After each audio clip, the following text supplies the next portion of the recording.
Welcome back, everybody. It is time for another round of top Skyrim mods of the week. As always, my mod list is the 5 mods that I'm showcasing, plus whatever it needs to get them running. That brings us up to a total of 18 mods this time around, but it's Skyrim here, so, no surprises there. And honestly, listen, I got a bone to pick with you. I was on the Nexus this week looking for mods for the showcase, and listen, guys, you really got to tone it down, okay? There is a lot of not safe for work going on. I mean, Skyrim does not need to be that horny, okay? Honestly, there's other websites for that, okay? Just handle that there and maybe don't flood the Nexus page with those mods.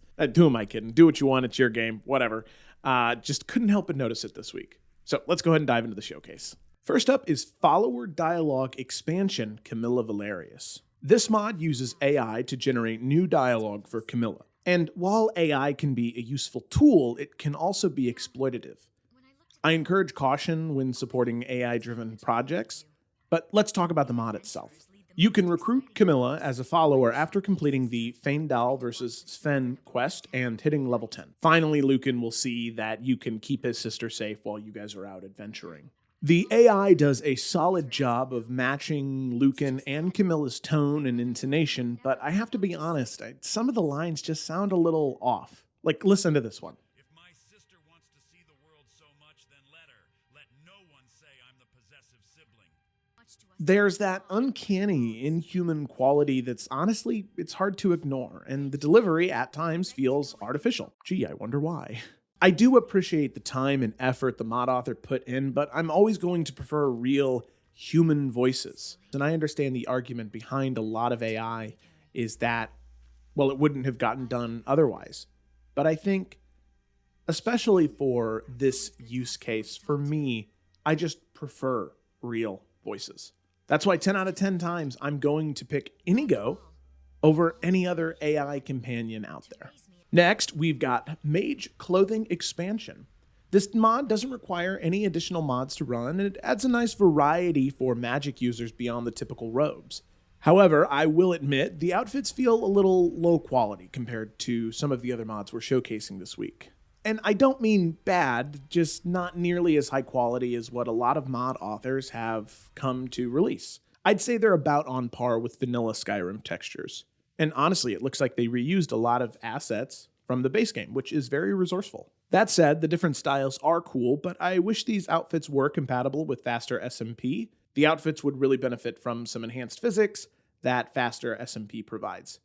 Still, if you're looking to switch up your mage's wardrobe, this mod offers some solid variety. Now we're going to look at Pig Iron Set. It's a great addition if you're playing an orc or just want your character to have some serious presence. The armor is super high quality with great textures, details, and physics. But be prepared. You'll need a bunch of dependencies like console util SSE, J containers, XP32 maximum skeleton, and all of the rest of these that are on the screen.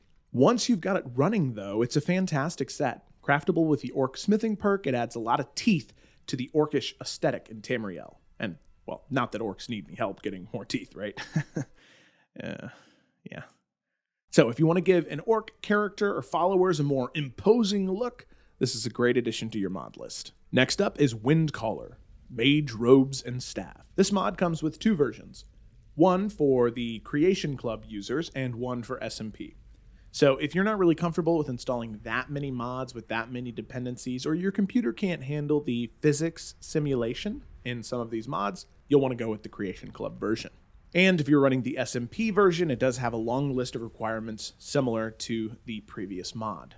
The robe does come in a different variety of colors, black, brown, green, and this white and red combo that's really sleek.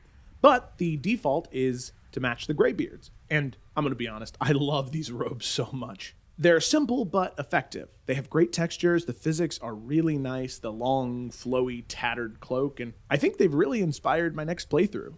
A sort of shout master. This master of the Foom who just wrecks everything. I'll be shouting my enemies to death, using that staff to knock them around, and, well, since shouts do have such a long cooldown, using the flame spell as if it's dragon's breath, all while wearing the tattered robes of the Windcaller. Fantastic mod. 10 out of 10. And finally, we have Praedy's Apocrypha, SE.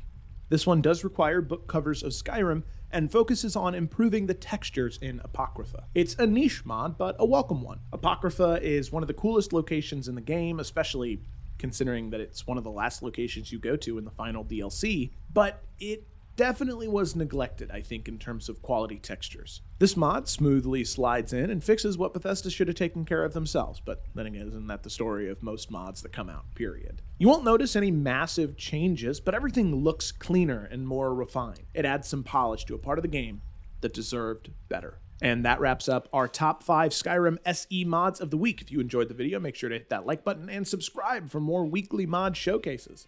Got a favorite mod I didn't cover? Drop it in the comments. I'm always looking for great mods to try. And just remember, if you're exploring the Nexus this week, y'all need Jesus. So until next time, happy modding, and I will see you in Skyrim.